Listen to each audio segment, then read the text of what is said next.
अपने बेटे रिशु के माथे से टपकते हुए पसीने को देखकर सविता की हालत खराब हो गई। ऐसा आज पहली बार नहीं हुआ जब रिशु नींद से घबरा कर जागा है। हाय मेरा बच्चा, न जाने किसकी नजर लग गई है तुझे। जब से मेरे बच्चे ने 10वीं के एग्जाम में स्कूल टॉप किया है तब से रोज बुरे बुरे सपने आने लगे हैं।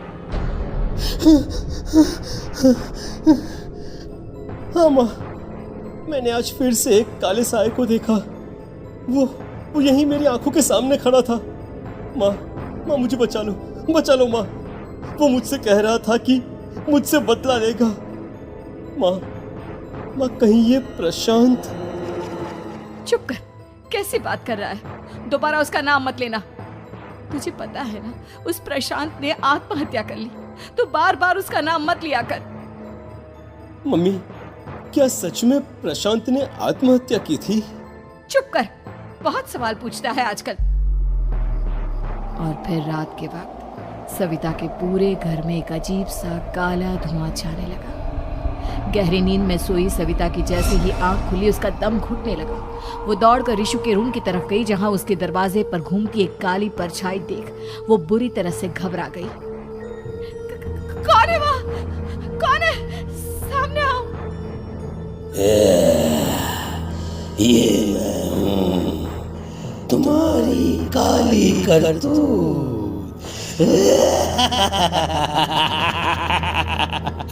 और अब मैं तुम्हारे बेटे को ले जाने आया हूँ। नहीं, मेरे बच्चे को छोड़ दो प्लीज। मेरे रिशु को कुछ मत करना। वो परछाई रिशु के कमरे में घुस जाती है। सविता भी उसके पीछे पीछे दौड़कर जाती है और देखती है कि अब वो साया साफ नजर आ रहा था। वो सर से पैर तक खून में सना हुआ था और उसके शरीर के सारे अंग कटे फटे हैं। क्या चाहिए तुम्हें? तुम जो बोलोगे मैं करूंगी, लेकिन मेरे रिशु को छोड़ दो। उस परछाई ने रिशु को गर्दन से पकड़कर दीवार के सहारे हवा में उछाल दिया। रिशु जोर जोर से चिल्लाने लगा। माँ बचाओ मुझे, बचा लो माँ। ये मुझे मार डालेगा। माँ मुझे बचा लो माँ। नहीं ऐसा मत करो। मुझे मार दो लेकिन मेरे बच्चे को छोड़ दो। मैं तुम्हारे आगे हाथ जोड़ती हूँ। वो परछाई रिशु को जमीन पर गिरा देती है और अचानक वहां से गायब हो जाती है। रिशु, मेरा बच्चा, तू ठीक तो है ना? कुछ बोल बेटा, क्या हुआ है तुझे? मैं ठीक हूँ माँ। क्या हुआ था यहाँ पर? कुछ नहीं बेटा, कुछ नहीं। तू परेशान मत हो। हम कल ही गांव के बाहर जो तांत्रिक महाराज रहते हैं उनके पास चलेंगे।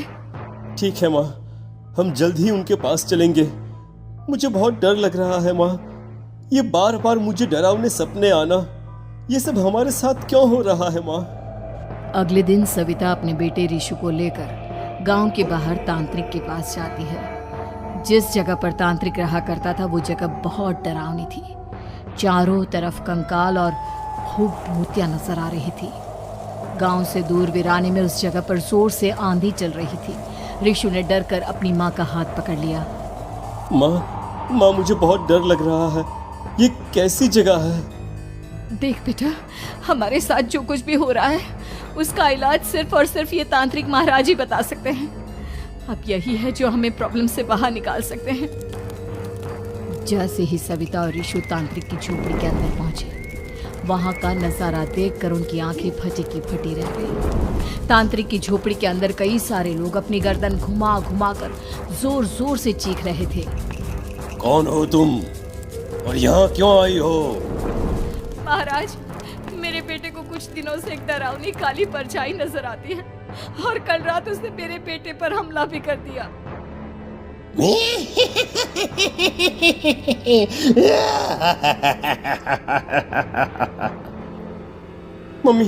मम्मी हमें यहाँ से चलना चाहिए। ये जगह मुझे ठीक नहीं लगती। नहीं बेटा, ऐसा नहीं कहते। रुक जाओ, 2 मिनट के लिए रुक जाओ। क्या कहा? काली परछाई? तुम्हारे बेटे पर किसी काली परछाई ने हमला किया? हाँ महाराज, वो कह रही थी कि वो मेरे बेटे को कुछ कर देगी। कोई उपाय बताइए महाराज, मेरे बेटे के साथ कुछ गलत नहीं होना चाहिए। तुमने किसी दूसरे के साथ गलत किया है। तो तुम्हारे साथ भी गलत होकर ही रहेगा। तुमने किसी की जान ली है, किसी को मार डाला है तुमने। नहीं महाराज, मैंने ऐसा कुछ नहीं किया। मैंने किसी की जान नहीं ली। मुझे कोई उपाय बताइए। लगता है तुम इतनी आसानी से नहीं मानोगी। मैं तुम्हें अभी उस काली परछाई से मिलवा देता हूँ और वही सारा सच तुम्हारे सामने लेकर आएगा। हाँ? सविता और ऋषु ने डर के मारे अपनी आंखें बंद कर ली। तभी अचानक तांत्रिक की झोपड़ी में अजीबोगरीब आवाजें गूंजने लगी। सविता और ऋषु बुरी तरह से कांप रहे थे। आंखें खोलो और अपने सामने देखो। क्या यही है वो जिससे तुम कल रात को मिली थी? बताओ मुझे। हाँ, इसने कल रात मेरे बेटे के ऊपर हमला किया था। ये उसी लड़के की भटकती हुई आत्मा है जिसे कुछ दिन पहले तुमने मार डाला था। मम्मी, ये महाराज क्या कह रहे हैं? क्या सच में आपने किसी की जान ली है, किसी को मार डाला है? अगर हाँ तो बताइए ना मम्मी, किसको मारा है आपने? किसको? तुम्हारी माँ इतनी आसानी से सच नहीं बताएगी बेटा। इसने एक बच्चे की जान ली है। कहीं उसका नाम प्रशांत तो नहीं महाराज? वो मेरा दोस्त है, मेरा मतलब मेरा पड़ोसी है। सही पहचाना। देखा सविता, तुम्हारा खुद का बेटा भी जानता है कि तुमने किसी के प्राणों की बलि चढ़ा दी और इसीलिए अब उसकी बुरी आत्मा तुम्हारे घर में भटकती है। मुझे माफ कर दीजिए महाराज, मुझसे बहुत बड़ी गलती हो गई। प्रशांत हमारे पड़ोसी का बेटा था। हर बार उसके नंबर मेरे बेटे से ज्यादा आते थे और इसलिए मैंने उसके कमरे के बाहर काला जादू किया था, पर मुझे नहीं पता था कि वो मर जाएगा।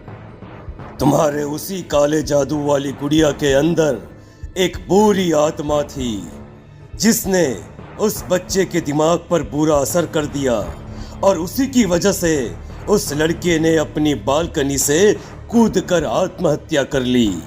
इसकी वजह सिर्फ और सिर्फ तुम हो, तुम।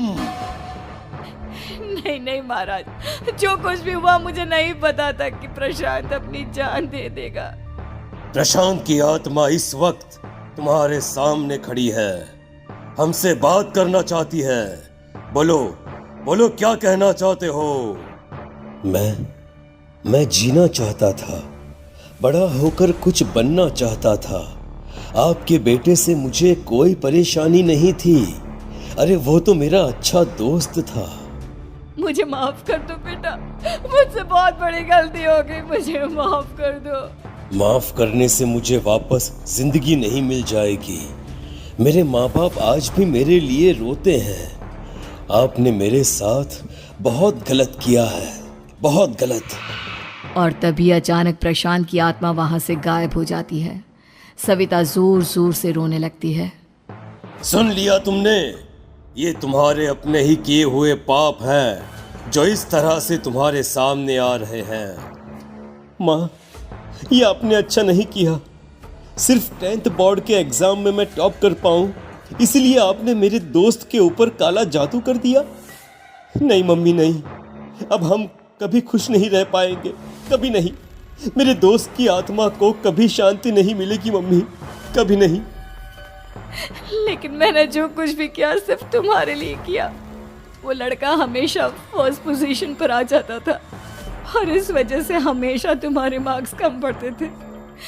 मैंने तो सिर्फ उस पर एक छोटा सा काला जादू किया था बेटा।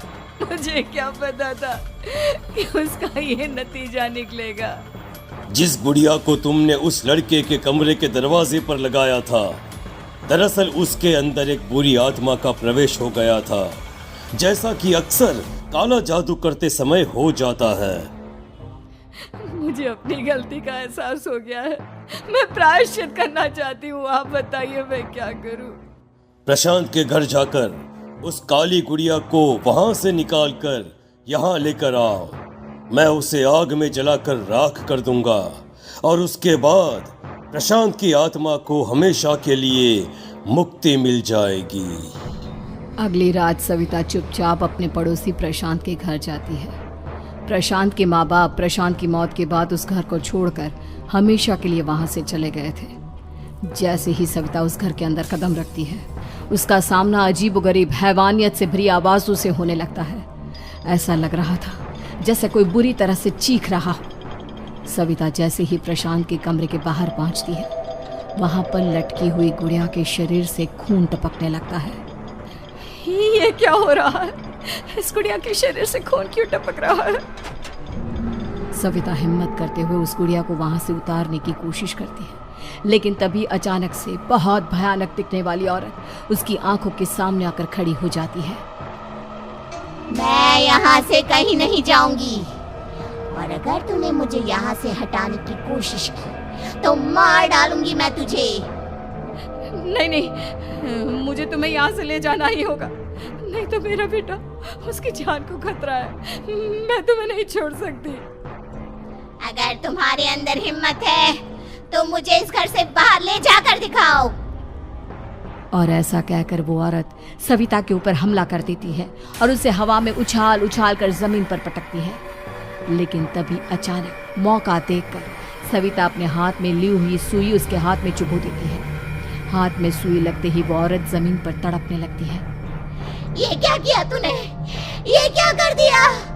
तुझे ऐसा नहीं करना चाहिए था। तांत्रिक ने मुझे कहा था कि तुझसे जीतने का सिर्फ यही एक तरीका है जिससे मैं अपने पापों का प्रायश्चित कर सकती हूँ और अपने बेटे की जान बचा सकती हूँ। और उसके बाद वो डरावनी दिखने वाली औरत एक छोटी सी जादुई गुड़िया में तब्दील हो गई और सविता ने उसे ले जाकर तांत्रिक को दे दिया। तांत्रिक ने जादुई गुड़िया को आग के हवाले कर दिया।